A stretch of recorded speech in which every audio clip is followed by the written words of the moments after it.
bem-vindos e bem-vindas ao nosso aulão aqui hoje sobre algodão, que é uma iniciativa aí do Conecta, né, que é uma das ações do movimento Sou de Algodão da Abrapa. É uma alegria ter todos aqui hoje conosco. Eu sou o Luciano, sou um dos sócios da Markstrat, que é uma consultoria que trabalha junto com a Abrapa na coordenação e na implementação deste movimento. Amanhã é um dia muito especial e esse nosso encontro faz parte das comemorações, que de fato amanhã é o Dia Mundial do Algodão. A gente comemora, né, e celebra a importância dessa fibra, tanto economicamente como socialmente em todo o mundo. A gente vai ter uma conversa muito interessante hoje sobre algodão e eu vou fazer uma breve introdução sobre o que isso representa no mundo e um pouco aí para a gente no Brasil. Né? De fato, é uma fibra que movimenta as economias internacionais, né? De tanto importações como exportações, com indústrias espalhadas por diversos, né, países e diferentes continentes. Voltando aqui para o Brasil, a gente produziu na última safra 1,9 milhões de toneladas. A gente é o quarto maior produtor de algodão no mundo. 86%, né, da nossa produção é certificada, e a gente vai falar muito sobre essa característica de sustentabilidade da produção do algodão brasileiro. A gente consome aqui no nosso mercado brasileiro cerca de 40% disso, 750 mil toneladas, e exportamos para muitos países, sobretudo na Ásia, e é lá que muitas confecções, tecelagens, né, malharias produzem e também para marcas muito conhecidas, né, como Nike, como Adidas, para citar alguns nomes conhecidos, mas também para grandes redes varejistas internacionais, como H&M, né, como C&A e por aí vai. Né? A gente sabe que a cadeia do algodão no Brasil, ela gera muitos empregos, são 1,5 milhão de postos de trabalho, considerando a parte agrícola e a parte têxtil também. A gente nunca cansa de salientar que o produtor de algodão brasileiro segue à risca o Código Florestal, né, de produção, além da certificação que eu comentei, e a nossa produção ela é feita praticamente em sequeiro, né, apenas 8%, né, ou seja, 92% da nossa produção é feita em sequeiro. Mas aqui são só alguns dados para aquecer a nossa conversa, porque hoje aqui a gente tem dois convidados muito especiais para trocar ideias e ensinar a gente sobre algodão.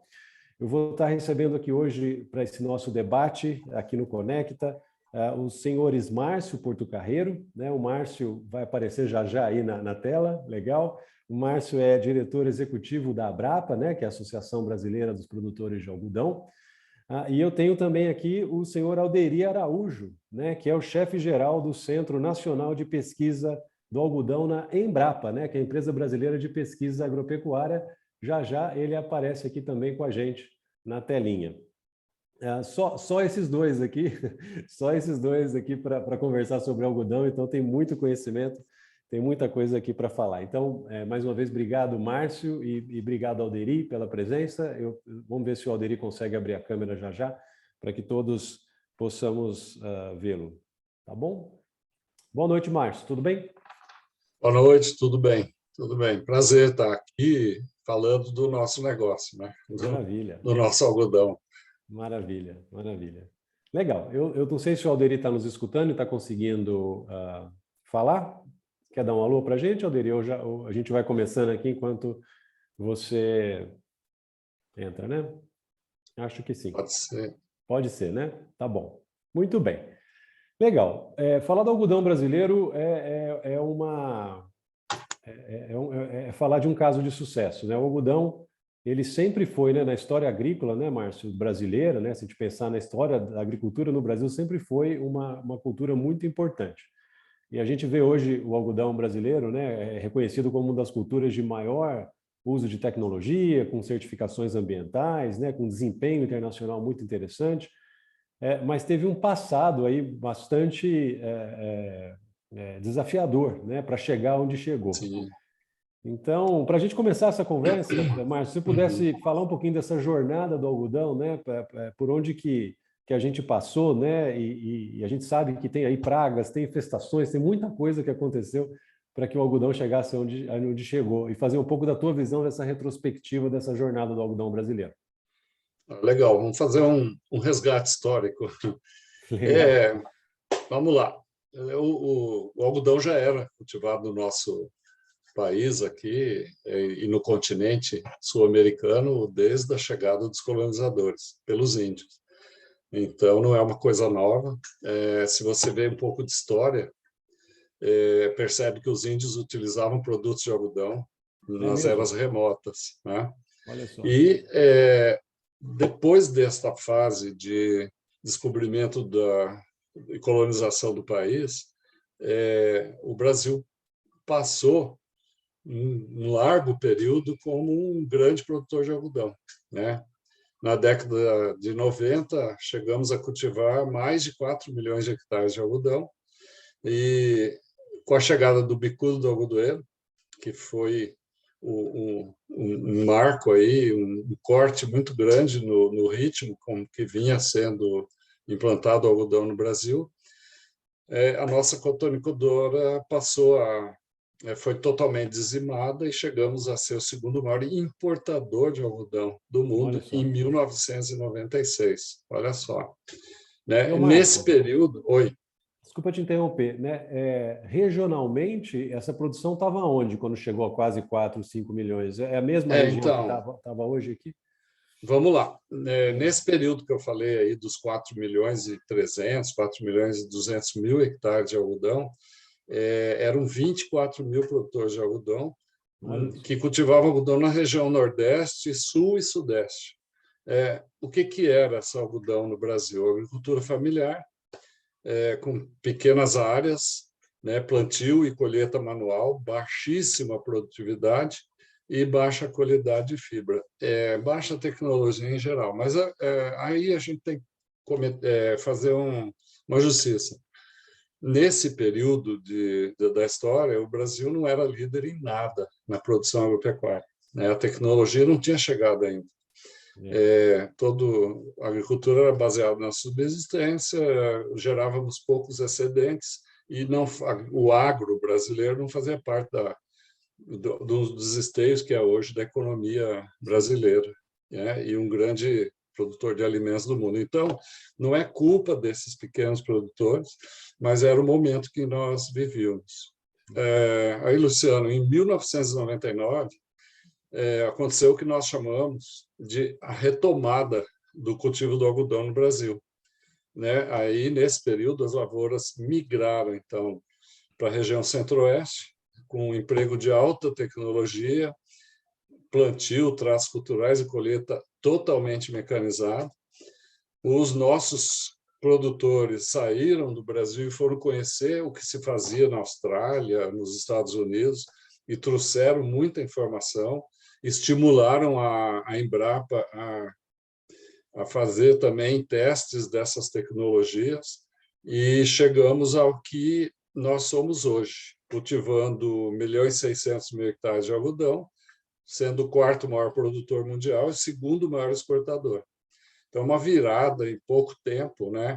Abastecemos quase 100% da demanda da indústria têxtil nacional, que não é pequena, diga-se de Sim. passagem, é uma grande indústria, e produzimos cerca de 3 milhões de toneladas anual, destinando 750 mil toneladas para a indústria local e abastecendo, gerando tranquilidade para a indústria local, para não ter que ir buscar algodão fora do nosso país.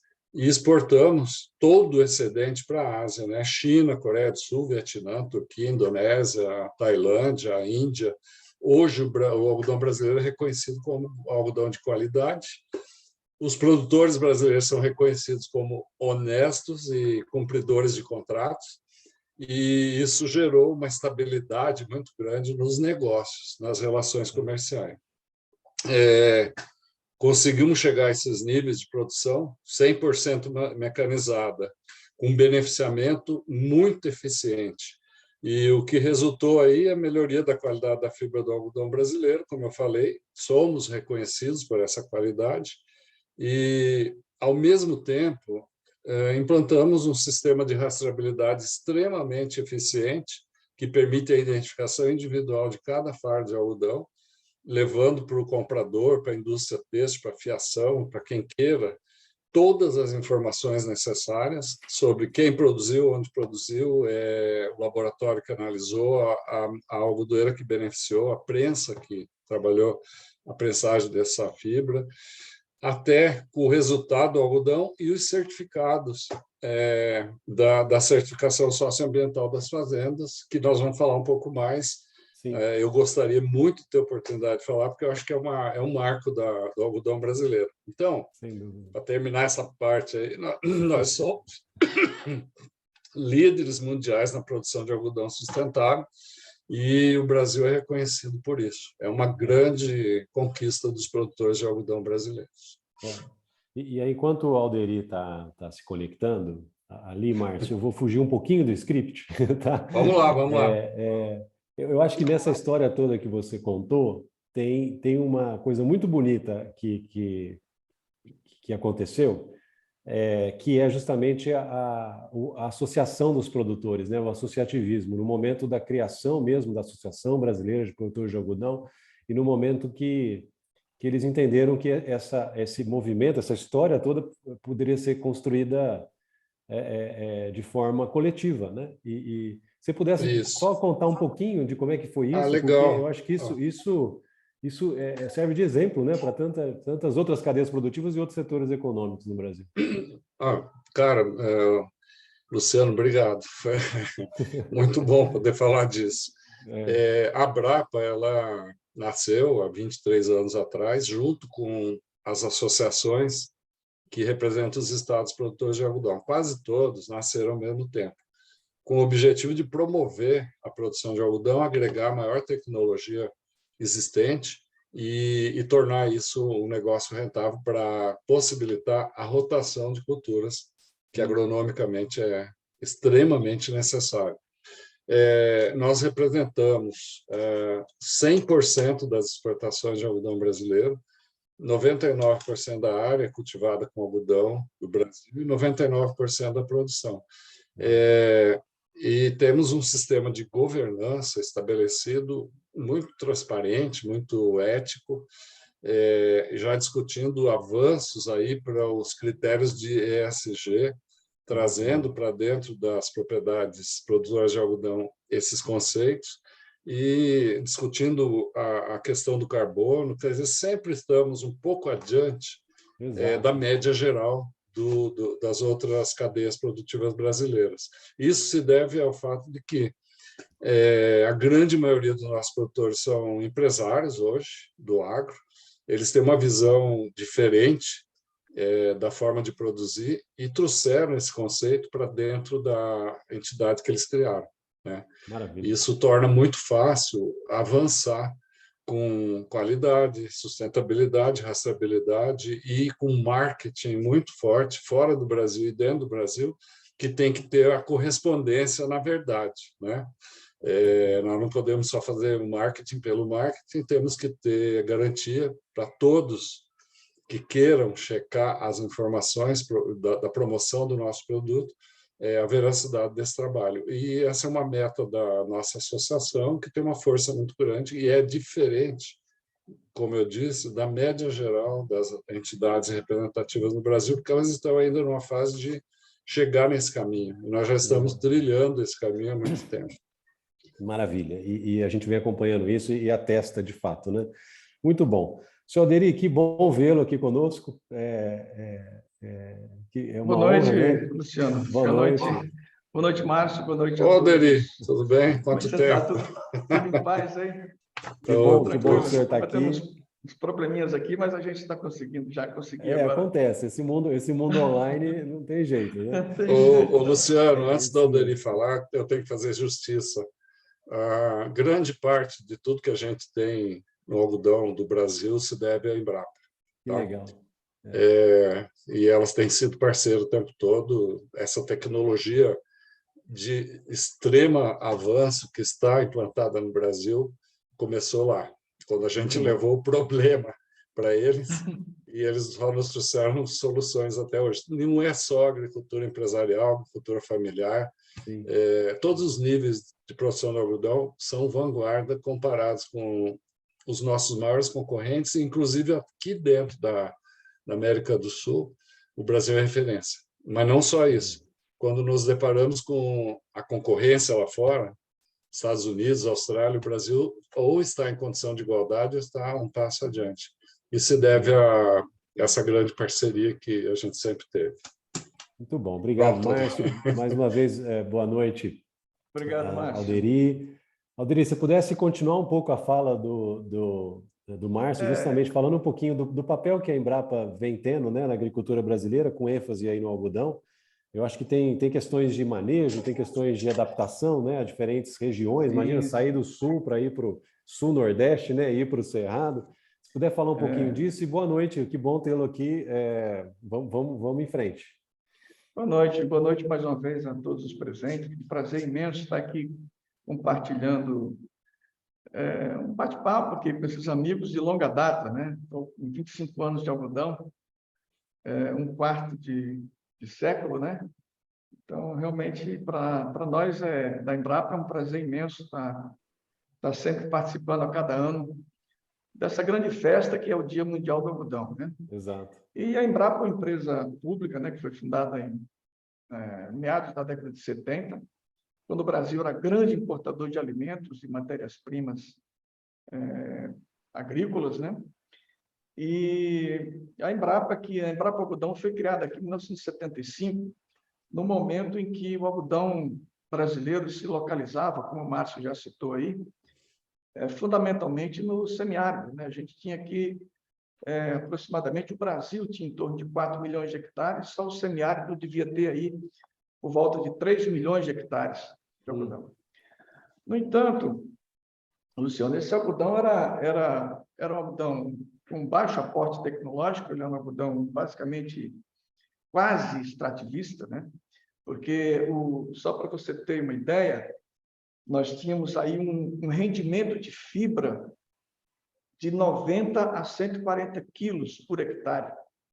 Hoje nós estamos beirando os 2.000 quilos por hectare, né? Nós temos aí alcançando médias em algumas regiões de 1.900 quilos por hectare. Nossa. Então, realmente a gente saiu desse patamar em função de aporte tecnológico que foi implantado ao longo desse período todo. O algodão, durante o tempo que esteve aqui, realmente abasteceu o mercado brasileiro. Campina Grande, que é essa cidade aqui, muita gente pergunta por que o Centro Nacional de Pesquisa do Algodão se localiza em Campina Grande. Veja bem, quando a Embrapa foi fundada aqui, havia 700 mil hectares de algodão só na Paraíba. Olha, né? pessoal. Então, e havia, obviamente, como um aporte tecnológico muito baixo, em função disso, decidiu-se que deveria instalar o centro aqui, em função de que havia necessidade de se avançar em pesquisa na região para fazer com que essas médias de produtividade se elevassem.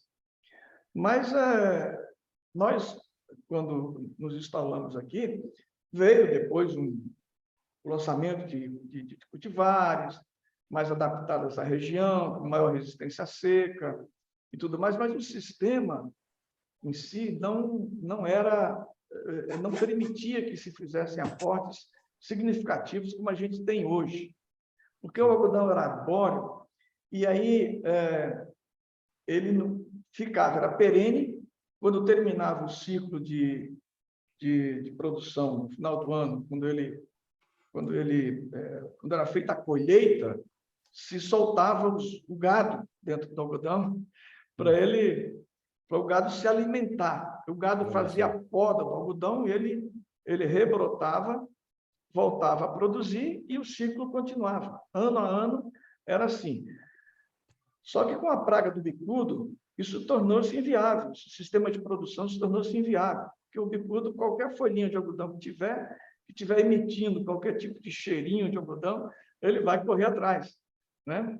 Então, ficou impossível se manter um sistema dessa forma. Fora o fato de que não havia um aporte tecnológico suficiente para combater uma praga dessa natureza, né? Num sistema de produção que envolvia milhares de produtores, né? se organizar uma cadeia dessa era muito complexo. Um outro aspecto também que a gente considera importante nessa trajetória do algodão aqui na região semiárida era o sistema trabalhista, né? Normalmente o algodão era produzido em fazendas, em grandes fazendas, que tinha um grande número de moradores, né? Eles não eram contratados, eram moradores que né? trabalhavam de meia, né? Eram meeiros, né? Sim. Ele produzia o algodão para ele e produzia o algodão para o patrão. Sim. O algodão do patrão era entregue ao patrão e o dele era vendido para o patrão. Tá? Olha só. E assim o sistema continuava.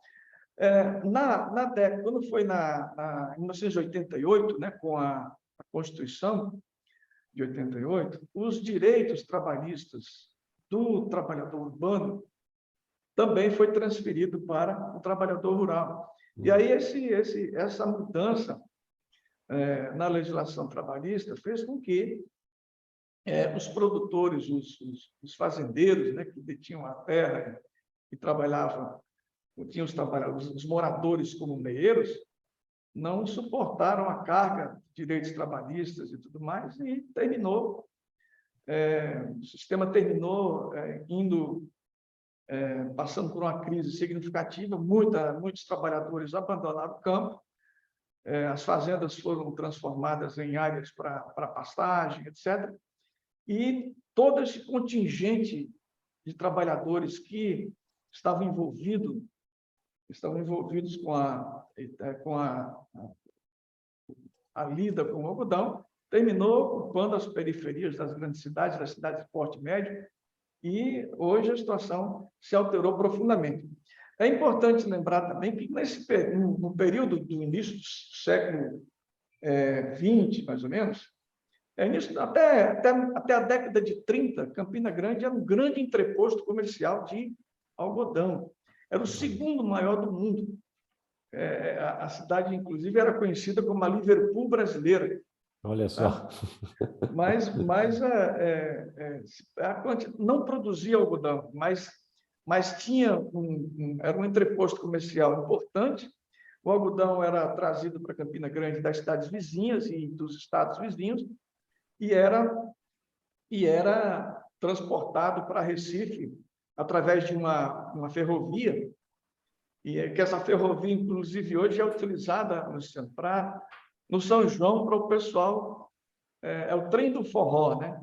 Olha Se só. usa Campina Grande aqui para o distrito de Galante, que é a rodovia fundada pelos ingleses. Então, quando houve essa crise meados da década de 80, e já no final da década de 80, com a Constituição de 88, aí havia o interesse dos produtores do Cerrado de encontrarem uma cultura rentável que pudesse servir de rotação com a soja e o milho, né? Sim. E aí a Embrapa aqui foi procurada pelo Grupo Itamaraty, que era, na época, o Olacídio Moraes, né? O sócio, o CEO desse grupo, né? E a Embrapa enviou uma equipe para o Mato Grosso para analisar a possibilidade de plantar algodão num sistema de produção que fosse diferente daquele que vinha sendo utilizado aqui na região semiárida. E aí começaram a se testar cultivares adaptadas ao plantio, à colheita mecanizada e tudo mais, até que no início dos anos 90 foi criada a cultivar CNPA ITA 90, né? Que é CNPA de Centro Nacional de Pesquisa de Algodão, ITA de Itamaraty 90 do ano, né? Bacana. E aí foi essa primeira cultivar de algodão plenamente adaptada às condições do Cerrado e que chegou a ocupar 95% da área do Cerrado brasileiro até aí meados da década de 90. Tá? E aí o algodão deslanchou realmente como uma alternativa de rotação com a soja e na verdade, os níveis de produtividade muito elevados, né? E adaptação plena a mecanização da lavoura, desde o plantio até a colheita. Bacana, muito obrigado, viu? Você vê que o nosso aulão aqui, ele também fala de cultura, de história, né? Então a gente vai entendendo muito mais coisas aqui. Que bacana esse resgate. Alderi, muito obrigado, viu? Márcio, vamos fazer um salto agora direto aqui para os anos 2020, né? E falar um pouquinho de produtividade, né? O Brasil tem alguns concorrentes, né? Se a gente pode dizer assim, né? Como o próprio Estados Unidos, como a Austrália. E o senhor Alderi estava fazendo um comentário sobre a questão de fibra, né? Do passado com hoje.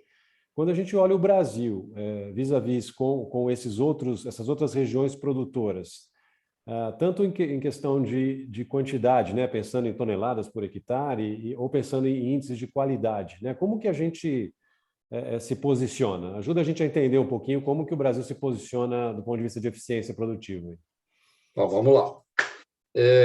Acho que tem que, você já falou na abertura, e eu acho que tem que ser ressaltado, 92% da produção de algodão no Brasil é produzida em regime de sequeiro, ou seja, sem irrigação, enquanto o mundo todo está preocupado com a água, né, e com o aquecimento global e tudo mais, nós utilizamos somente a água das chuvas.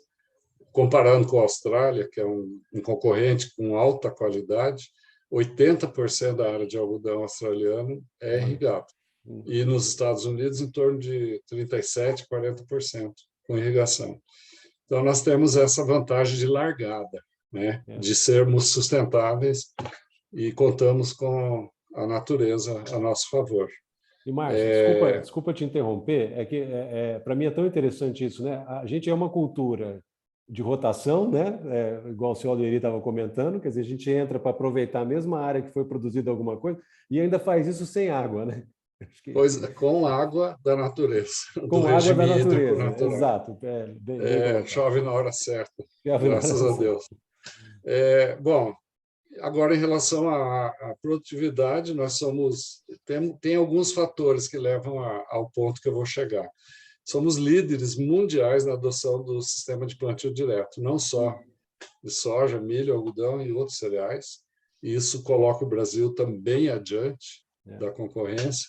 Essa tecnologia permitiu o desenvolvimento da agricultura na região do Cerrado, que é onde está a maior área de algodão do Brasil, mantendo cobertura do solo através da manutenção da palhada o ano todo, preservando a umidade, qualidade biológica, química, física do solo. Isso a Embrapa nos ensinou a trabalhar muito bem, e aí conquistamos o Cerrado brasileiro. E os nossos concorrentes têm dificuldade de entender isso. Muitas vezes fazem críticas por não entender essa dinâmica que foi trazida para a tecnologia brasileira. E o uso de rotação de culturas, que o Alderi falou, com muita consciência, né, que é necessário, agronomicamente importante, e agora, ultimamente, chegando a agricultura de precisão de alto nível, né, com utilização de drones, com mapeamento, georreferenciamento de todas as áreas das fazendas. Então, isso leva ao nosso maior diferencial, que é onde eu queria chegar, em relação à produtividade. Nós obtemos, em média, Brasil, 1.850 quilos de pluma por hectare, enquanto que os nossos maiores concorrentes, que são os produtores dos Estados Unidos, conseguem colher, em média, 950 quilos de pluma por hectare, e ainda usando mais água, né? E nem vou falar de qualidade, porque o nosso algodão é igual ou melhor que o deles, mas esse não é o ponto que nós estamos discutindo. Então, com isso, a gente pode concluir com muita segurança, e tem sido feito esse trabalho dentro do Brasil e fora, que os produtores brasileiros são muito mais eficientes, conseguem obter o dobro da produção em comparação com outros produtores no mundo, possibilitando, então, a potencialização do uso e ocupação das áreas produtivas brasileiras. Nós temos gráficos que mostram a agricultura, o algodão de 4 bilhões e 200, 4 milhões e 300 mil hectares, que produzia 4 vezes menos algodão, e o algodão de hoje, com 1 milhão e 660 mil hectares, que produz 4 vezes mais algodão por área. Isso, para o cidadão urbano, talvez não consiga fazer a interpretação da importância, mas significa o seguinte: nós estamos liberando área que poderia ser cultivado com algodão para outros cultivos, Exato, né? exato. E de cereais, de fibras também, de grãos, produtos como arroz, feijão, soja, milho, que vão ser transformados depois também em carne e chegam à mesa dos consumidores. Então, é uma grande contribuição que a tecnologia permite a cotonicultura fazer. E não só isso aqui dentro, mas enfatizando a liderança que a gente tem no mundo de produção de algodão de sequeiro, sem irrigação, o dobro do nosso maior concorrente mundial, que são os produtores americanos. Bacana, então, é nesse bacana. ponto que eu queria parar. Não, sem dúvida. Eu acho que ajuda a entender um pouco o crescimento do Brasil nesses anos. E é legal esse resgate histórico, porque quando a gente vai entender que... E aí é legal essa conversa, né, sobre... quer dizer, o algodão, o pedido à Embrapa foi, né, para ser uma cultura alternativa, né, de rotação, né, para ser colocada no cerrado. Então, isso estimula o plantio direto, porque tem que ser assim, né? Não tem jeito, né? Ele Não tem precisa ser jeito. eficiente, é muito rápido. Tem que fazer rotação. Exato, e tem que fazer rotação e tem que fazer essa adaptação da variedade, né? Então, é legal, porque quando a gente conversa com o público internacional, tem que explicar por que algodão no Brasil é assim e tem a ver com essa história. Esse resgate é muito bom. E aí, entrando no tema de variedades, eu queria voltar lá na Embrapa, porque... e aí, que bacana entender da CNPA, né? ITA 90, como uma primeira variedade. Hoje a gente tem na genética diversas outras empresas, né? Tem trabalhando também com variedades. Eu listei aqui algumas TMG, a própria Bayer, né? BASF, com variedades muito importantes, né? Muito avanço na genética. E Alderi, se você pudesse ajudar a gente a entender, porque quando a gente fala de genética, muitas vezes a gente começa a pensar em transgenia ou melhoramento genético, e aí a gente entra numa discussão de transgênicos ou não, e aí vem perguntas sobre isso é melhoramento genético, isso é transgênico, não é? Então, se você pudesse ajudar a gente a entender, né, para o público em geral, né, qual que é a diferença e o que isso tem a ver com as variedades de sementes de algodão que a gente tem, é muito bom. E antes de eu voltar a palavra para o senhor Alderi, gente, perguntas, por favor, a gente tem aqui no Q&A aqui do Zoom, vão colocando as perguntas, porque já eu vou abrir para que o nosso pessoal leia as perguntas para a mesa, tá bom? Então, não deixem de colocar as suas perguntas ali no Q&A. Então, voltando aqui, Alderi, se pudesse comentar um pouquinho sobre essa questão da genética, melhoramento ou transgenia, ajuda a gente a entender aqui. Então, Luciano, veja bem, as primeiras cultivares eram convencionais, tá? Então, um sistema de produção convencional, nós não tínhamos transgênicos no Brasil, e aí, obviamente, a gente utilizava um melhoramento convencional, e esse melhoramento convencional voltado para as características tecnológicas de fibra, melhoria da qualidade da fibra, e para a produtividade e adaptação ao meio, né? Adaptação a estresses hídricos periódicos, etc., que a gente identifica muitas vezes no cerrado. Então, era um melhoramento convencional.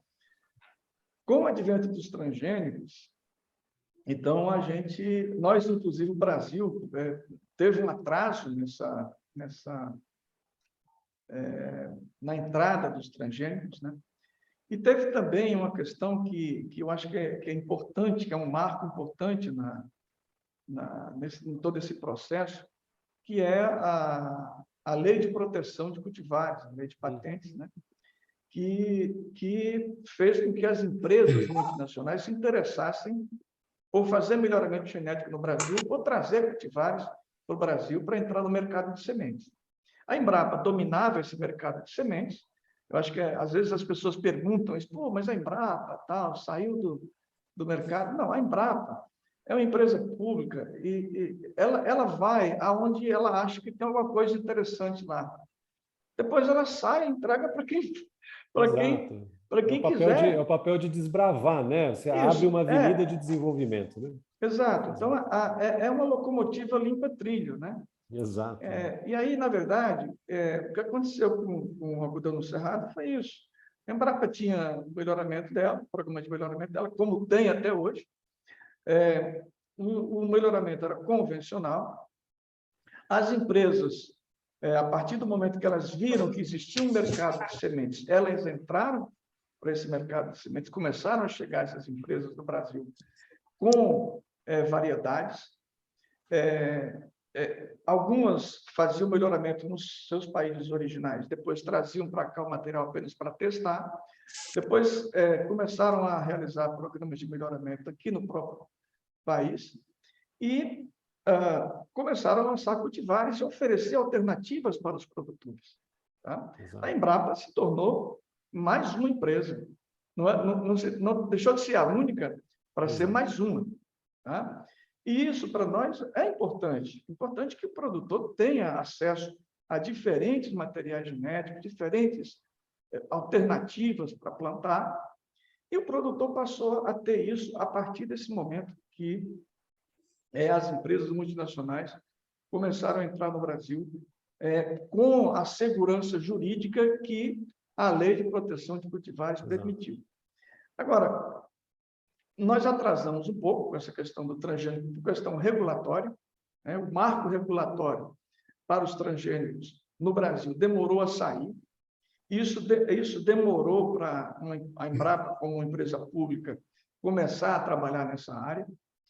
Quando saiu esse marco regulatório, as outras empresas já tinham largado na frente e elas começaram a colocar material transgênico também no mercado. É importante, houve muito movimento contra transgênicos no país e tudo mais, mas isso aí é uma coisa natural. Né? Eu estava me lembrando aqui de algumas historinhas, assim, o CEO, o presidente da 20th Century Fox, quando lançaram a televisão, ele disse que ninguém ia suportar ficar na sala o tempo todo olhando para um quadradinho. Né? Então, é uma coisa que tudo que é novo, cria uma reação. Sobretudo, se envolve aspectos ambientais, aspectos de saúde e tudo mais, organismo vivo. Né? Então, isso criou toda essa polêmica, mas, obviamente, a Embrapa partiu na frente em relação a isso. Fizemos um estudo em todo o Brasil, mapeamos, a nossa equipe de biologia molecular fez um mapeamento dos algodões silvestres existentes em todo o Brasil e definiu zonas de exclusão para plantio de transgênico. Então, nessas zonas de exclusão, não se podia plantar algodão transgênico, e nas outras estava liberado. Né? Porque o grande risco do transgênico ser plantado, naquele momento, era o cruzamento do algodão transgênico com os algodões silvestres, provocando aí uma erosão genética, né? Você perdia esses genes que estariam nesses algodões silvestres, que são preservados até hoje. Então, isso permitiu, esse trabalho permitiu, com esse mapeamento, fazer com que os produtores pudessem ficar à vontade para plantar algodões transgênicos nas regiões de maior produção de algodão do Brasil. E isso avançou, foi um trabalho muito importante, e a Embrapa continuou no seu programa de melhoramento. Depois, quando o marco regulatório atingiu a Embrapa, nós passamos a trabalhar em parceria com outras empresas para incorporarmos genes no nosso material genético. Hoje a Embrapa tem variedades transgênicas de excelente qualidade, que estão no nível de todas as cultivares que existem hoje no mercado. E existe um leque de opções que o produtor tem à sua disposição para escolher. E o mais importante, né, assim, nós consideramos como empresa pública, é o fato de que nós temos isso conosco. Né? Os produtores, em qualquer dificuldade que os produtores tiverem em relação à negociação com outras empresas, com situações adversas que possam definir condições de mercado que sejam desfavoráveis para o produtor, a Embrapa está aqui com o material à disposição deles. Entendeu? Perfeito. Então, o Estado tem que assegurar isso. Nós tivemos uma experiência muito ruim, nós não, o Brasil, mas nós aprendemos com isso, e os americanos, grande parte dos programas de melhoramento dos Estados Unidos foram abandonados com o advento dos transgênicos, e as empresas ocuparam todo esse mercado. Nós não abandonamos o nosso programa de melhoramento. A Embrapa mantém o seu programa de melhoramento e o produtor que quiser semente da Embrapa está à sua disposição. Né? E se houver um desequilíbrio no mercado, alguma coisa que possa prejudicar o produtor pode bater na porta da Embrapa, e a Embrapa tem material à disposição dele de alto nível. Né? Nós hoje estamos fazendo parceria com grandes players do agronegócio brasileiro, com fibra para produzirmos variedades com fibras especiais, e estamos com materiais disponíveis no mercado, como mais uma empresa que está no mercado de sementes de algodão. É muito importante que a gente garanta essa segurança para o produtor brasileiro. Nós temos um programa de melhoramento que não vai deixar nunca o produtor de algodão na mão. Perfeito. Obrigado, senhor Deri. Bacana, Luciano, eu acho Luciano, que... eu queria acrescentar um negócio aí, que é importante, que casa com tudo que o Alderi falou, do trabalho que a Embrapa vem fazendo e manteve, felizmente. O nosso maior problema da produção de algodão no Brasil, em termos de praga, é o bicudo do algodoeiro. Há alguns anos atrás, procuramos a Embrapa, né, novamente, com um problema, e estamos em pleno desenvolvimento de um projeto muito arrojado, pioneiro no mundo, para o desenvolvimento de uma variedade de algodão resistente ao bicudo do algodoeiro. Quer dizer, essa variedade vai sair sem a proteína que alimenta o bicudo. É altíssima tecnologia, uma grande parceria, um bom investimento que nós fizemos como produtores, e acreditamos que num tempo razoável, não dá para falar em pouco tempo, quando se trata de ciência e tecnologia, a gente vai poder oferecer não só aos produtores brasileiros, mas ao mundo, essa alternativa. Que o bicudo, vale destacar, é uma praga que só se alimenta de algodão. Então, nós temos que achar saída para contornar o problema do bicudo, já que não conseguimos dizimar a praga no Brasil. Então, esse é um exemplo que eu queria dar, reforçando tudo. É um projeto de médio e longo prazo, está em pleno andamento, um grande investimento das duas partes. Se der certo, que vai dar, o produtor vai ganhar muito, o mundo ganha com essa oportunidade de combater o bicudo com transgenia, nem é transgenia, não vou entrar nesse detalhe, é uma coisa mais avançada que isso. E demonstra, mais uma vez, que quando surge uma questão, um obstáculo, a gente busca o apoio da ciência, e a ciência está na Embrapa. É isso aí. Isso é muito bom. Isso mostra um pouco que, primeiro, o desafio continua, né? E são diversos, e, mais uma vez, a associação trabalhando junto com a iniciativa pública brasileira, combinada com a privada, para chegar aí em novos êxitos, né? Exato. Inclusive, Márcio, pegando carona nesse comentário, a gente está falando de bicudo, né, que é um inseto, e leva a gente para o tema de proteção do cultivo, né, que é justamente a gente tem as variedades, desenvolve, e essas variedades vão melhorando, mas, de fato, o Brasil é um país tropical, né, e a proliferação de pragas, né, e doenças é bastante grande.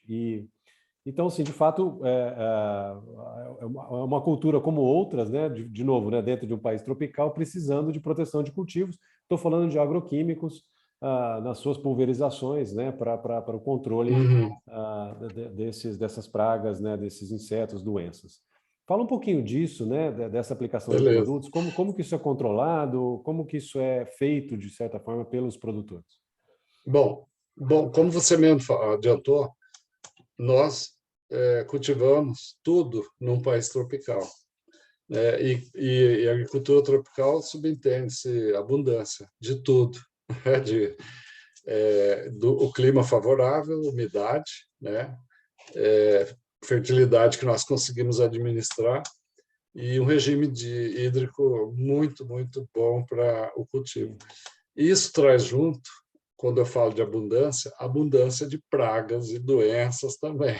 Então, o grande desafio é a pressão muito alta que a agricultura brasileira sofre de pragas, doenças e ervas daninhas nas lavouras cultivadas. Diferente dos países de clima temperado, que tem lá 4, 5, 6 meses de inverno, com neve, Congela tudo, cobrindo tudo, e que elimina grande parte dessa ameaça. No passado, perdia-se muito algodão devido ao manejo incipiente, não vou nem chamar de ineficiente, porque aqueles produtores faziam o que tinha de melhor na época, né? Com capina manual, com aplicação defensiva com aparelho costal, baixa eficiência dos produtos, e nem sempre a gente tinha esses produtos mais modernos para fazer o combate, e nem também, às vezes, tínhamos pessoas capacitadas para fazer manejo e monitoramento de praga e saber a hora certa de aplicar produto. Então, com isso tudo, não tínhamos o controle efetivo e perdíamos muito para a natureza, para esse clima. No passado, a produtividade média era em torno de 600 kg por hectare de pluma, até menos, né? E hoje, como eu já disse, produzimos em média 1.850 kg. O que está por trás disso aí, né? Uma evolução tecnológica, com emprego de métodos muito eficientes de manejo integrado de pragas, doenças e fertilidade dos solos. Hoje tem aplicativos que o produtor leva para a lavoura e administra tudo isso aí com georreferenciamento, com o pessoal acompanhando dia a dia dentro da lavoura, muitas vezes dentro do escritório, com imagens, né, de satélite. A substituição, quando possível, né, dos produtos químicos para controle de praga e doenças por biológico. Hoje isso representa em torno de 42% de substituição de químico, a entrada do biológico nas lavouras brasileiras, no algodão, por consequência. E, como eu falei, os aplicativos todos levam a uma eficiência muito grande e a racionalização do uso dos produtos. Tem dois fatores aí. De sã consciência, nenhum produtor é louco de colocar uma máquina para aplicar um produto que ele vai estar jogando dinheiro fora, e não só isso. Ele vai matar inimigo natural, ele vai ameaçar as abelhas que vivem por ali e não vai controlar com eficiência porque ele aplicou o produto na hora errada. A praga não estava no ponto de receber aquela dose específica de produto. E hoje, Luciano, o pessoal está usando drones em jato dirigido, né, para controle de erva daninha e pragas, a partir do georreferenciamento dos talhões das lavouras, com o objetivo de racionalizar o uso. Antigamente, você punha a máquina para rodar na lavoura e aplicava na área total, em 10 hectares, 20, 30, 40. Passava tudo, passava régua e via o que aconteceu. Hoje, o produtor consciente e que sabe que ele tem que tirar algum resultado ambiental e econômico desse negócio, ele utiliza o drone, faz o monitoramento por satélite, identifica onde tem o foco maior de praga e entra diretamente com o drone naquele local e aplica o produto. Com isso, ele reduz em grande quantidade o uso de químico e melhora grandemente a eficiência. O foco disso é o emprego de tecnologia para possibilitar o melhor controle e redução de custo, né? Nós, produtores brasileiros, aí não falo só do algodão, mas o algodão é um exemplo, porque o cara que planta algodão não planta só algodão, ele planta soja, planta milho e outras culturas. temos uma rede muito ampla de biofábricas e uma alta tecnologia instalada dentro das fazendas que produzem esses bioinseticidas, bionematicidas, para o uso próprio da fazenda. Sim. Não permitimos que seja comercializado para terceiro, porque aí é uma outra seara, tem uma outra preocupação. Mas existe essa política de estímulo aos produtores de substituição para cumprir um compromisso de redução do uso do químico. O algodão sempre trouxe com ele um paradigma. 2, diga-se de passagem. 1, de produto de alto consumo de químicos, né?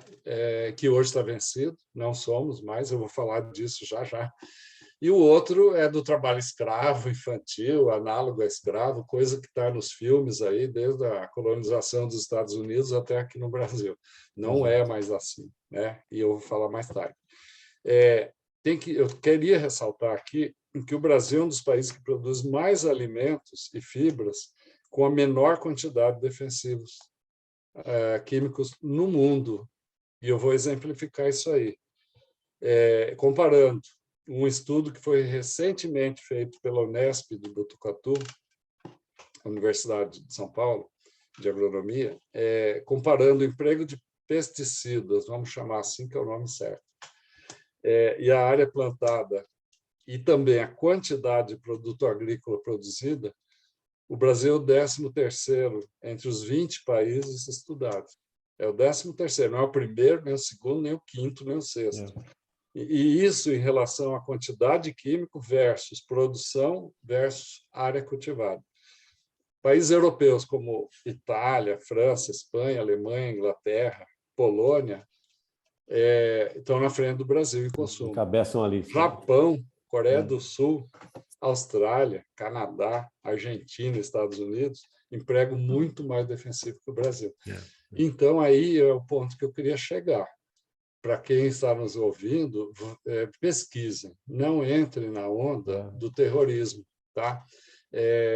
A tecnologia que está na agricultura brasileira não permite mais ao produtor jogar dinheiro fora e nem ameaçar o meio ambiente e nem as pessoas para quem ele serve. Nós produzimos alimento, produzimos fibras, carnes em geral, e temos fiscalização permanente do mundo todo em cima da toxicidade e da qualidade do nosso produto. O Brasil é referência. Tá? Fica por aí, somos o 13º no universo de grandes concorrentes e de países que ao tempo todo estão na mídia, muitas vezes nos criticando, né? Usando de má fé, eu posso dizer até. Tá? Perfeito, não, acho que são temas muito interessantes, né? Hoje a gente tem um público aqui, tem muita gente ligada à agricultura, mas tem as nossas marcas parceiras, né, que estão lá na ponta, então, atendendo os clientes, né? São varejistas, são confecções, tecelagens, malharias, e que tem menos no seu dia a dia, né? Temas como esse, né? Então, quando você fala de fábricas, né, de biológicos... Eu queria fazer um desafio aqui. Vamos fazer um aulão sobre isso um dia. Chamar a Embrapa, chamar pessoal de outras vertentes aí para fazer um debate muito sério sobre essa questão, porque isso preocupa o cidadão. Na verdade, Márcio, né? Ninguém considera o Brasil um país continental. Ninguém consegue comparar a questão da área que nós temos plantada. E de quanto que nós preservamos, né? Exato. Naturalmente. Legal. Exatamente. Bacana. Vamos entrar, vamos pegar essa avenida aqui, porque agora a gente entra no tema central aqui do nosso aulão, que é justamente os tipos diferentes de algodão, né? E é legal saber aí na Paraíba, né? Porque a gente vai falar da Paraíba já já. Sim. Bom, a gente tem algodão orgânico, né? Porque o que a gente entende da fala do Márcio é que, de fato, existe um uso controlado, muito eficiente e rigoroso, né, dos produtos que precisam ser utilizados, né? Eu acho que ficou claro da fala dele que, de fato, é uma cultura cara, né? E, de fato, nenhum produtor, como ele disse, né, vai ser louco de jogar dinheiro fora, né? Pelo contrário, e, ao mesmo tempo, ter preocupação com a segurança, tanto dos trabalhadores e, de fato, de quem vai consumir esse produto. E aí tem a opção, né? Então, de novo, né? Esse produto, a utilização do pesticida, como foi comentado ali pelo Márcio.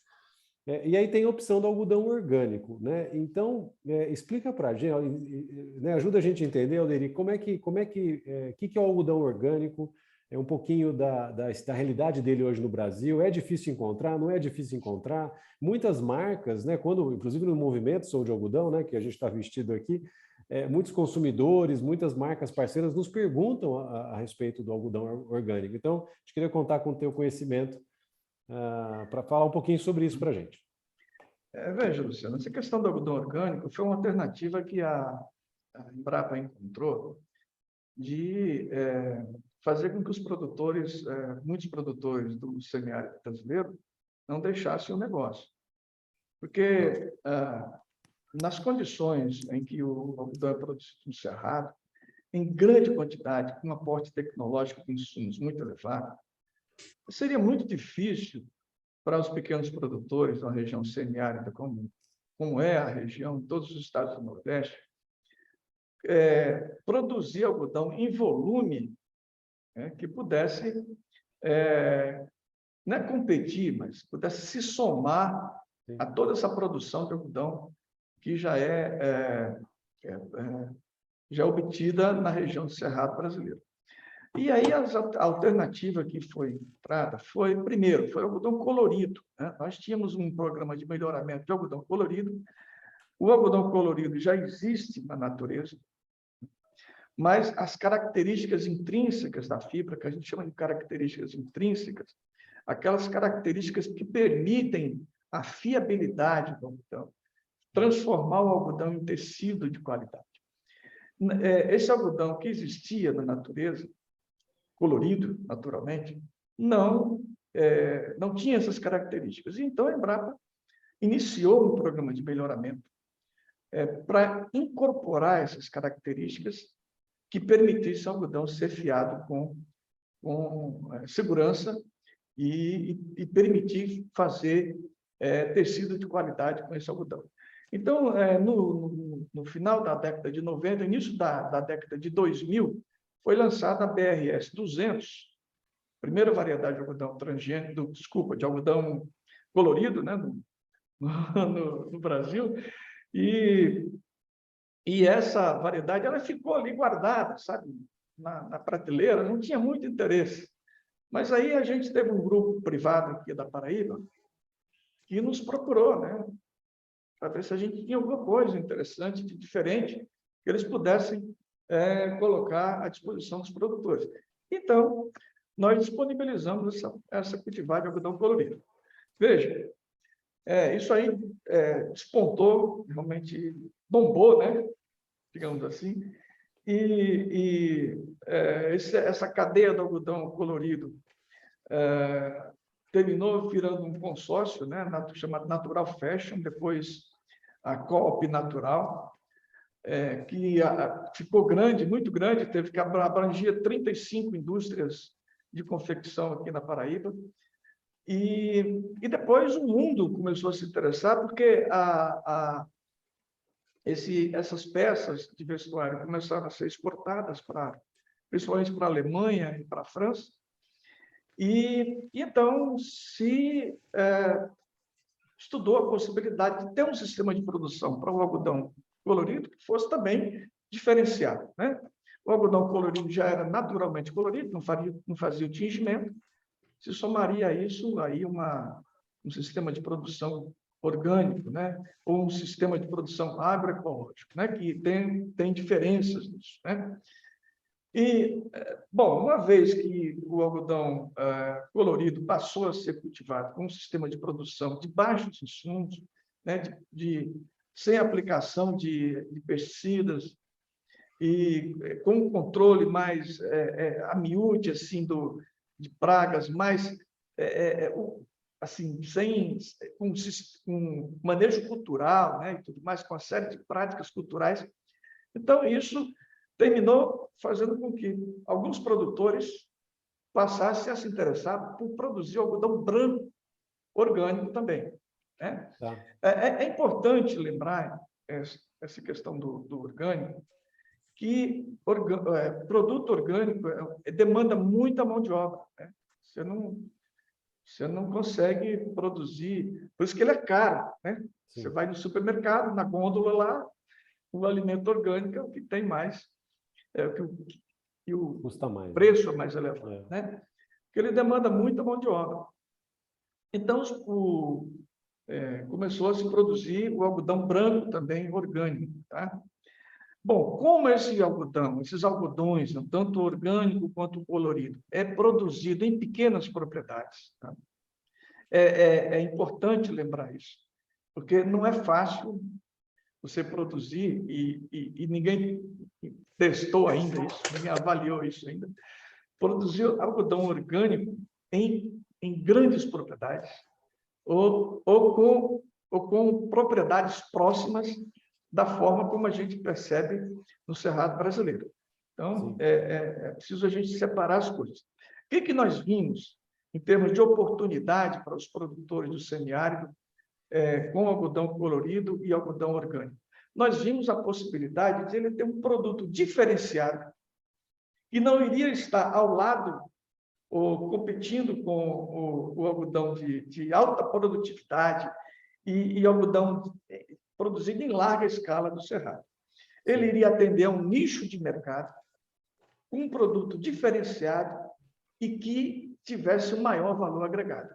Então, isso, de fato, deu certo, né? Tem dado certo, e o importante é que, como ele é produzido em pequenas propriedades, o produtor geralmente também produz ali culturas alimentares.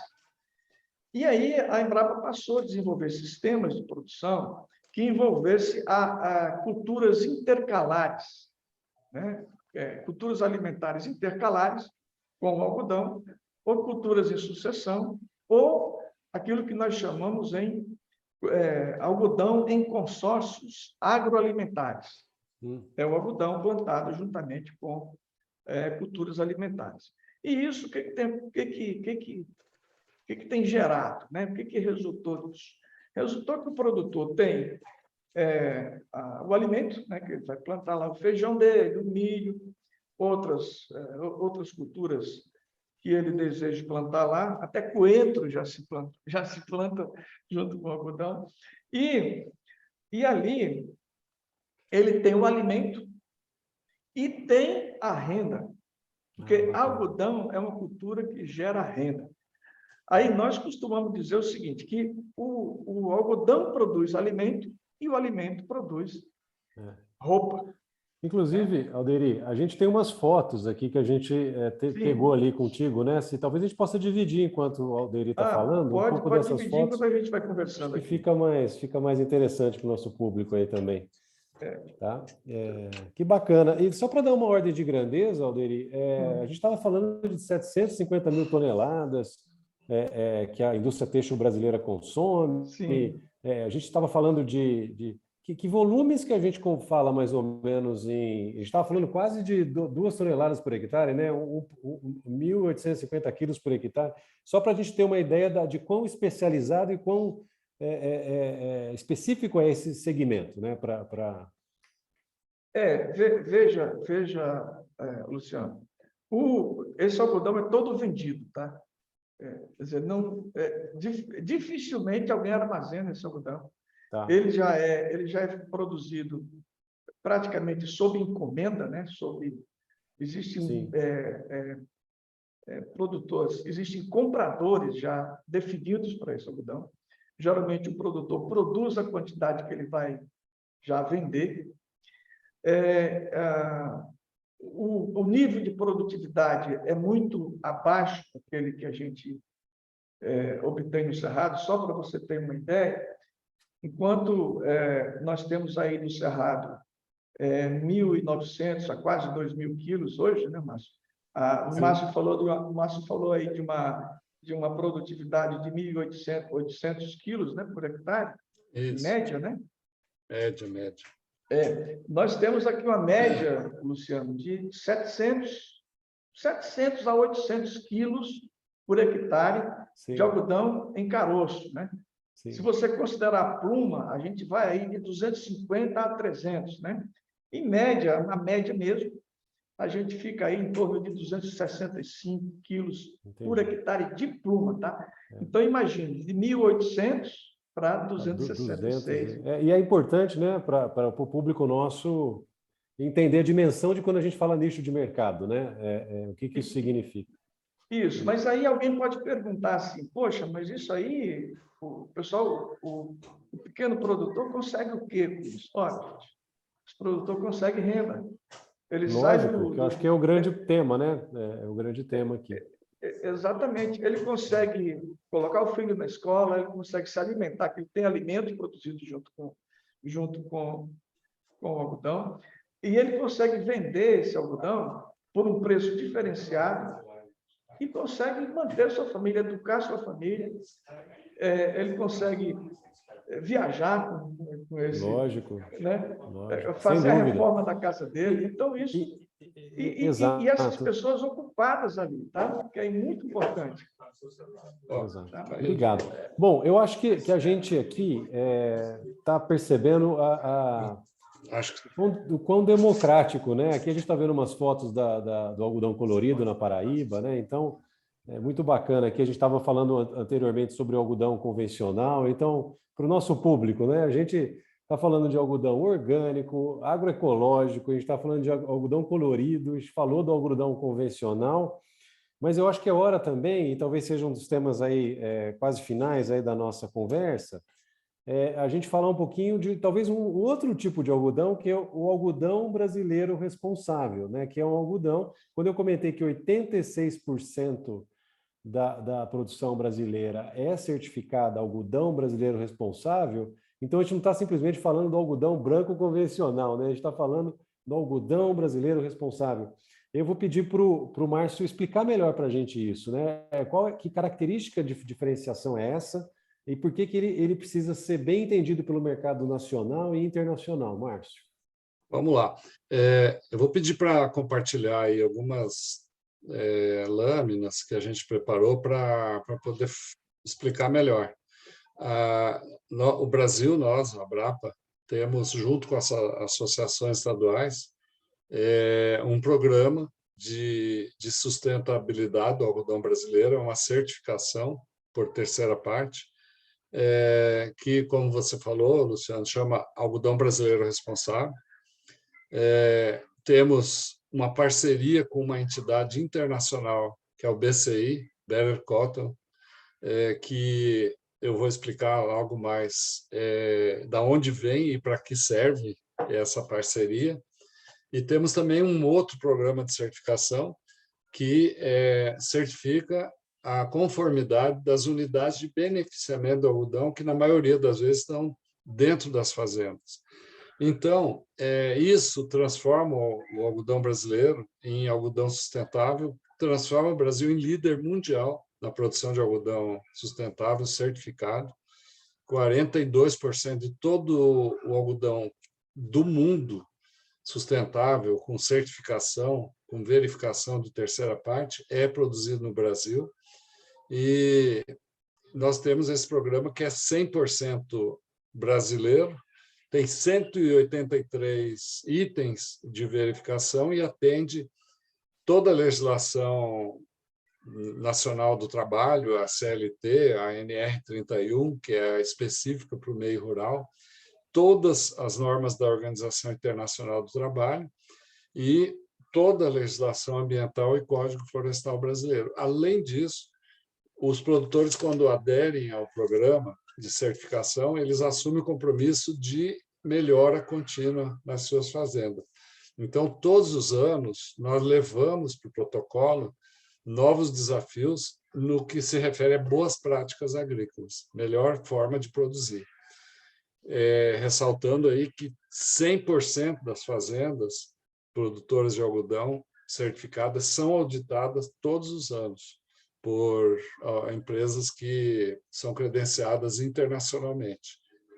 Junto com esse programa ABR, nós temos o Better Cotton, que é um programa internacional que atua em 23 países do mundo, nasceu com o objetivo de melhorar a forma de produzir algodão no mundo só que ele é mais enxuto, porque ele não se atém à legislação específica de cada país. Ele é um programa genérico que preconiza justiça na questão de relacionamento do trabalho e respeito ao meio ambiente, mas de um modo muito mais amplo, né? Com 51 pontos de verificação. E a auditoria é feita por amostragem. Só que nós temos no Brasil um diferencial, porque todo algodão ABR automaticamente é BCI, desde que o produtor escolha ser, né? E há pouco tempo implantamos um outro protocolo para melhorar a forma de beneficiamento do algodão brasileiro, maioria, como eu já disse, dentro das fazendas. Tem 170 itens e atende especificamente a legislação trabalhista, prevenção de acidente de trabalho, incêndio, legislação ambiental para a indústria, né, uso racional de energia, já é um outro enfoque.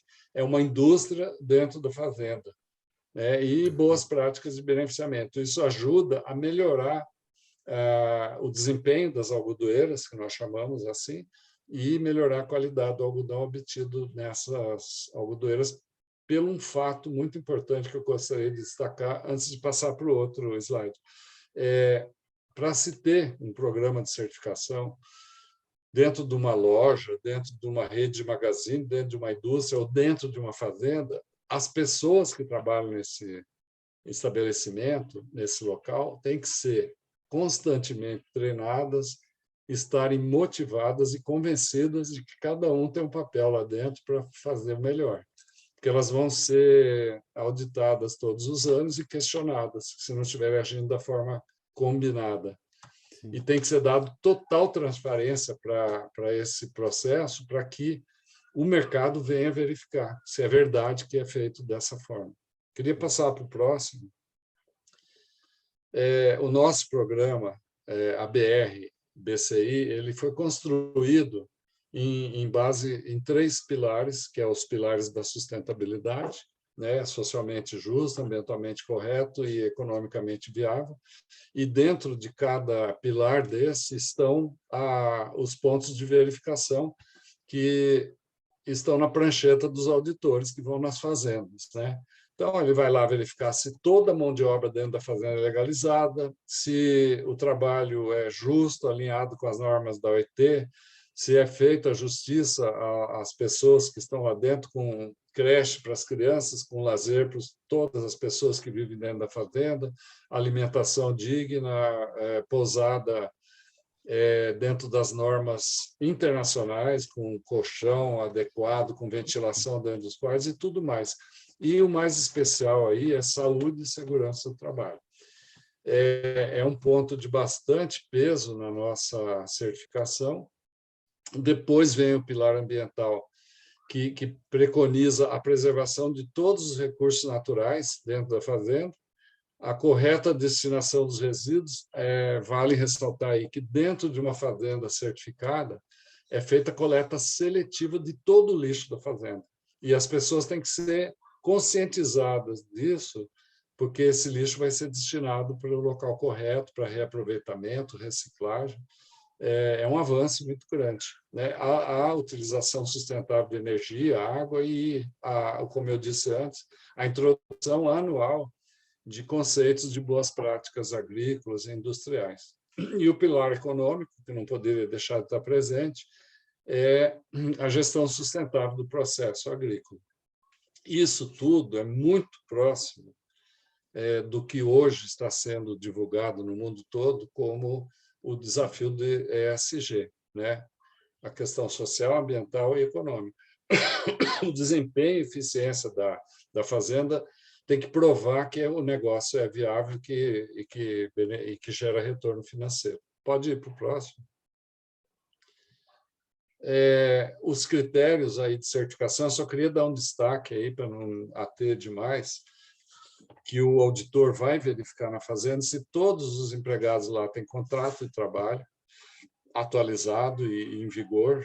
É proibido, sem discussão, trabalho infantil, também trabalho análogo a escravo, indigno, degradante, liberdade de associação sindical. As pessoas todas que estão ali têm que ser livres para escolher aonde se filiar, em termos de sindicalismo, proibir discriminação de pessoas do ponto de vista de raça, sexo, opção sexual e tudo que possa representar isso.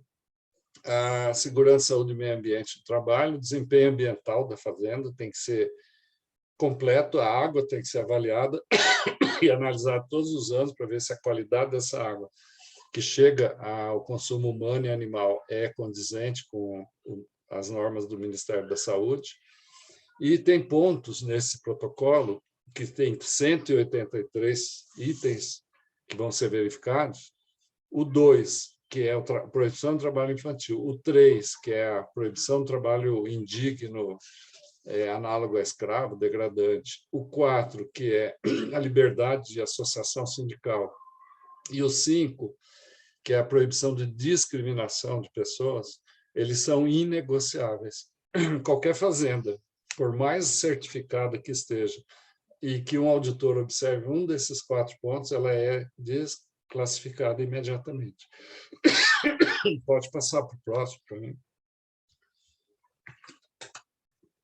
Então, uma certificação começa quando o produtor assina um termo de compromisso conosco, que é o termo de adesão. A partir daí, nós propiciamos a ele um pré-diagnóstico, que é o ponto 1 ali. Então, o nosso pessoal vai com a planilha lá, aquela de 183 itens, e faz uma auto-verificação, uma verificação interna, junto com o dono da fazenda, com o gerente, para que a gente conclua aonde que ele tem que corrigir e preparar a fazenda para receber a auditoria oficial. E isso, nesse período, ele tem um tempo necessário para fazer toda a adaptação. Prestamos essa consultoria para ele e ele passa, então, pela primeira auditoria, depois, anualmente, as auditorias subsequentes, melhora a gestão da fazenda, pessoas motivadas, tudo isso é avaliado e recebe o licenciamento do BNCOTA, do BCI, e a certificação do nosso ABR, que vai para o mundo todo, acompanhando cada fardo de algodão produzido. Algumas etapas envolvemos com muita força a associação estadual, e nas azul escuro aí são terceira parte. Quem faz a auditoria não somos nós, são entidades contratadas, isentas, críticas, que vão lá verificar se é verdade aquilo que está se propondo. Pode passar o próximo, tentar correr mais aí. Então, quando o produtor começa no processo de certificação, ele tem um compromisso de atingir 85% dos itens daqueles 183, desde que nenhum daqueles inegociáveis esteja ali. No segundo ano, ele tem que subir para 87, no terceiro, 89, até chegar nos 90, só que não estabiliza aí, como eu falei. Todo ano, a gente reúne especialistas, produtores e discute melhoras. É o conceito de melhoria contínua.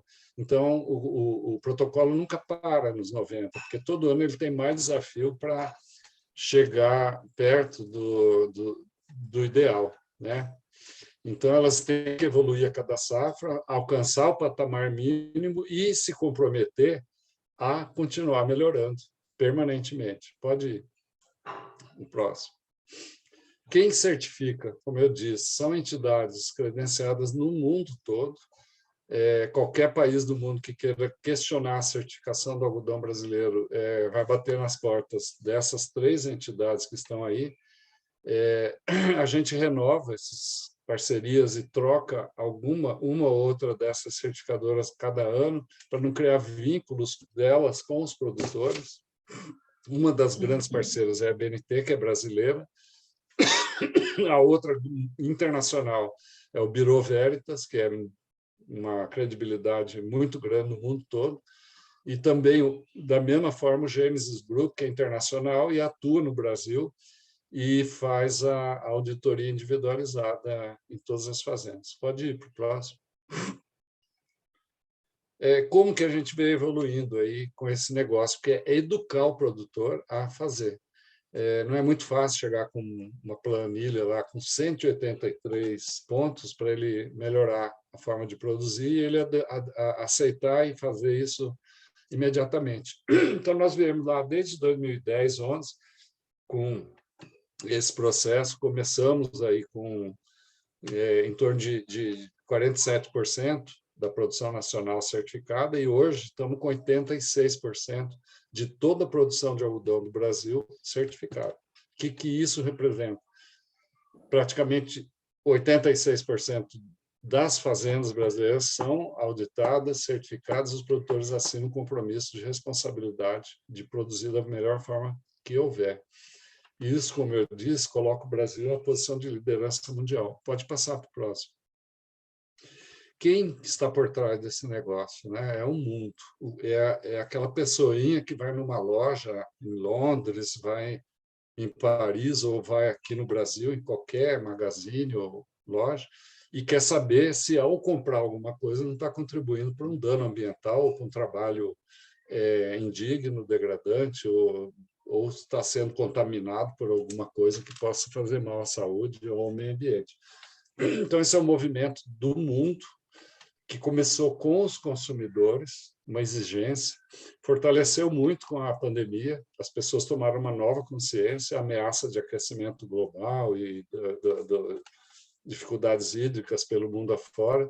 Então, as grandes marcas mundiais tomaram a liderança desse processo, criaram o BCI, que é o nosso parceiro, para provar para o consumidor de que é feito a coisa da melhor forma possível. Aqui está só um pequeno exemplo de quem está por trás desse processo, mas nós temos aqui no Brasil mais de 1.000 marcas parceiras que são brasileiras e que estão também assinando e subscrevendo todo esse esforço dos produtores. Pode ir.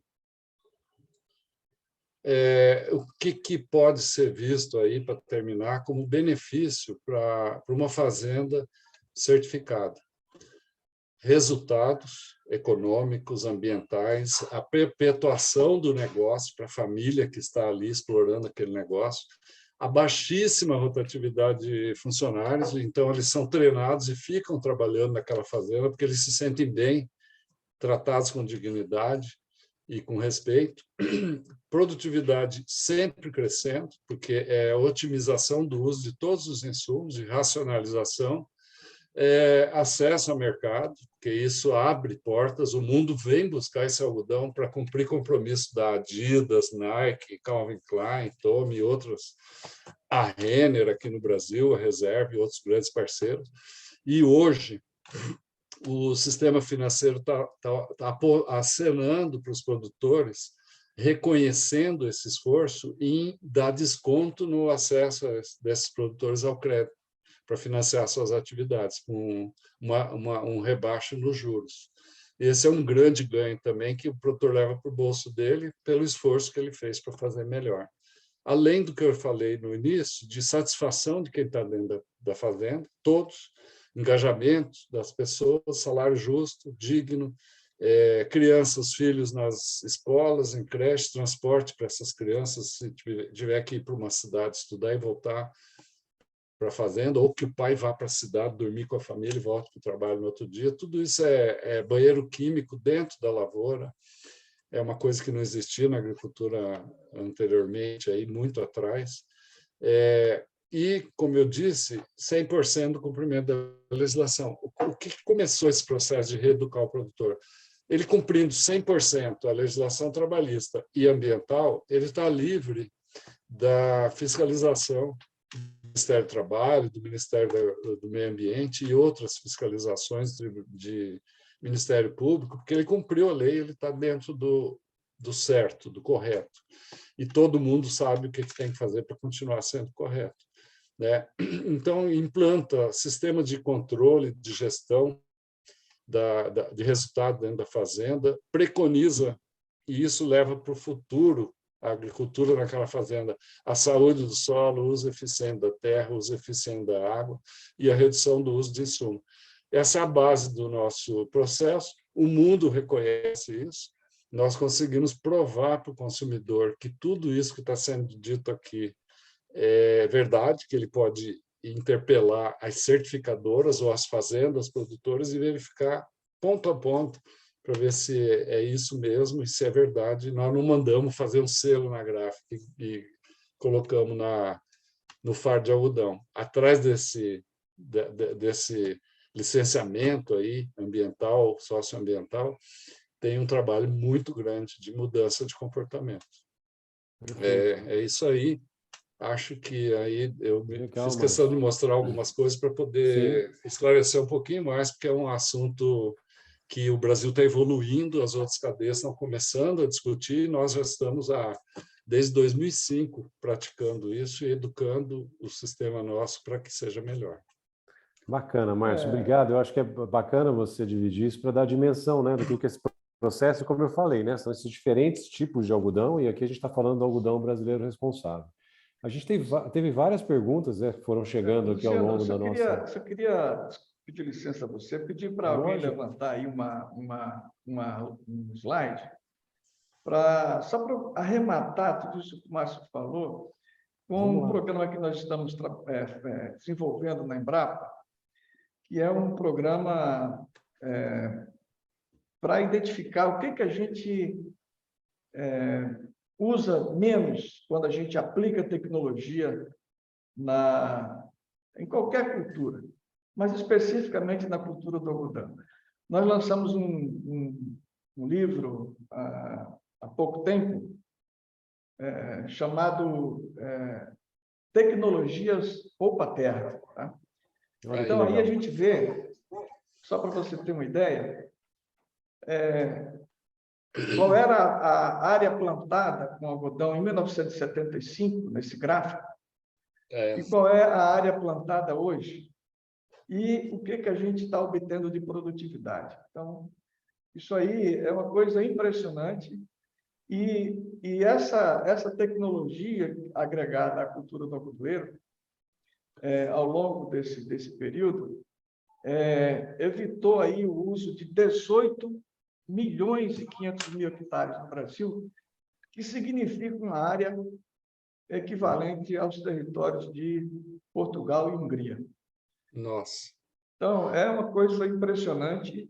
Nós fizemos esse estudo para várias culturas no Brasil e estamos fazendo agora também um outro estudo para tecnologias de poupa-água, exatamente para mostrar que nós estamos produzindo com sustentabilidade, não apenas em áreas menores, com alta produtividade, mas também usando água da chuva. Perfeito. Né? Não usando as fontes de água natural, as fontes de água que são os mananciais que são direcionados para o consumo humano. Então, nós temos aí altíssima produtividade e baixíssimo uso de área. Uso de área, né? E Perfeito. isso é um caminho sem volta para a sustentabilidade. Aí nós falamos hoje, Luciano, de algodão colorido, de algodão orgânico, de algodão agroecológico, e falamos do algodão brasileiro que está posicionando o Brasil como o segundo maior exportador mundial. Algodão brasileiro sustentável. Ele não é só sustentável porque é orgânico, agroecológico, colorido. Ele é sustentável porque ele é o algodão brasileiro.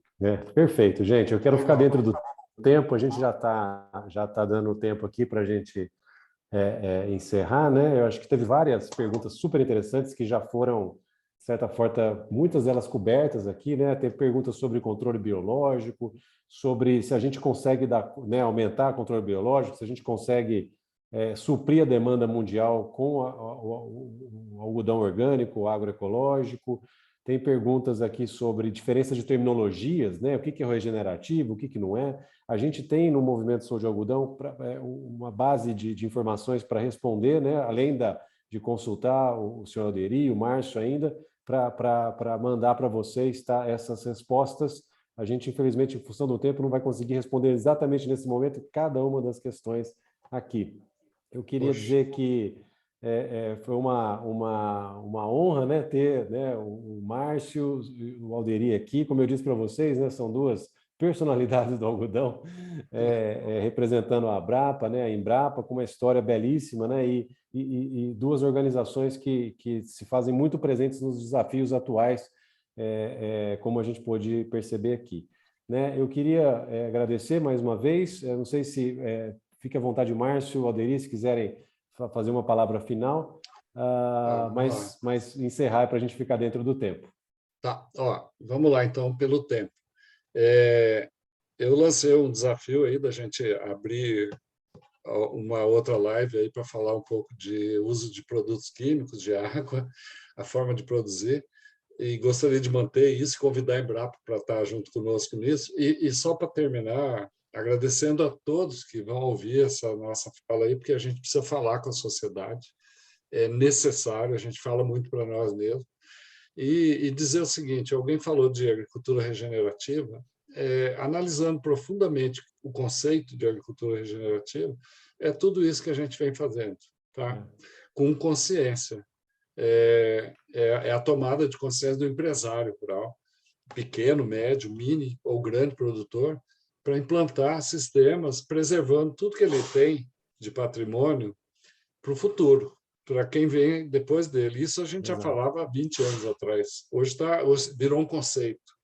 E também, então, só para onde eu queria chegar, vamos combinar um negócio de falar, chamar gente que está fazendo essa agricultura regenerativa para fazer um debate, para que a sociedade possa entender isso. Falar de ESG, uma sigla muito importante e que chega na agricultura com muita força também. E para outros que estão mais preocupados com a parte de consumo de químico, com o que eles estão consumindo, com o que estão levando para casa, para os filhos, para as famílias, a questão do manejo integrado das pragas, doenças e o uso de químicos nas lavouras, que é um case muito bom para falar, porque a gente tem obrigação de falar disso com a sociedade toda. Era isso. Muito bom. Muito obrigado.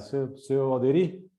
Eu queria agradecer a oportunidade de mostrar para os convidados aqui, para você também, Luciano, e para todos que participaram desse momento, o trabalho que a gente vem desenvolvendo ao longo dos anos, é um trabalho que na verdade, para transformar o Brasil.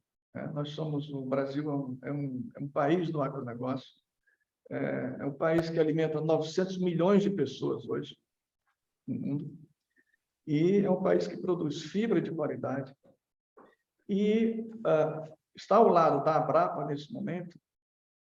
Para nós é honroso, porque nós trabalhamos para o produtor. Não faz o menor sentido para nós estarmos nos nossos laboratórios produzindo papers ou produzindo ciência que não sirva para o produtor. Tudo que nós fazemos junto com o produtor. E nós temos feito isso ao longo dos anos. A Abrapa é o nosso primeiro parceiro, porque é a Associação Brasileira dos Produtores de Algodão. Algodão é o nosso negócio. Especificamente aqui, a Embrapa Algodão. A Embrapa tem 43 unidades no Brasil, trabalhando com diferentes culturas, mas o nosso negócio, o negócio da Embrapa Algodão, é algodão. E nós nunca vamos deixar de estar junto da Embrapa e estamos permanentemente ao lado deles, atendendo assim que qualquer tipo de demanda que vem, a gente discute, senta, conversa e busca encontrar caminhos e soluções para resolver questões que possam fazer avançar cada vez mais a cultura do algodão no Brasil e no mundo. Muito bom, gente. Então, mais uma vez, queria agradecer a todos que participaram, né, do nosso aulão, né, sobre algodão, dentro da iniciativa Conecta, né, que está dentro do movimento Sou de Algodão, né, que é um movimento que promove, né, o consumo, né, e a conscientização sobre a fibra sustentável, né, que é o algodão. Fiquem atentos nas nossas redes sociais, né, nas nossas mídias, que a gente coloca exatamente a programação, as nossas próximas atividades, especificamente relacionadas ao Conecta e outras iniciativas dentro do movimento Sou de Algodão. Boa noite a todos, feliz Dia Mundial do Algodão e até a próxima. Valeu.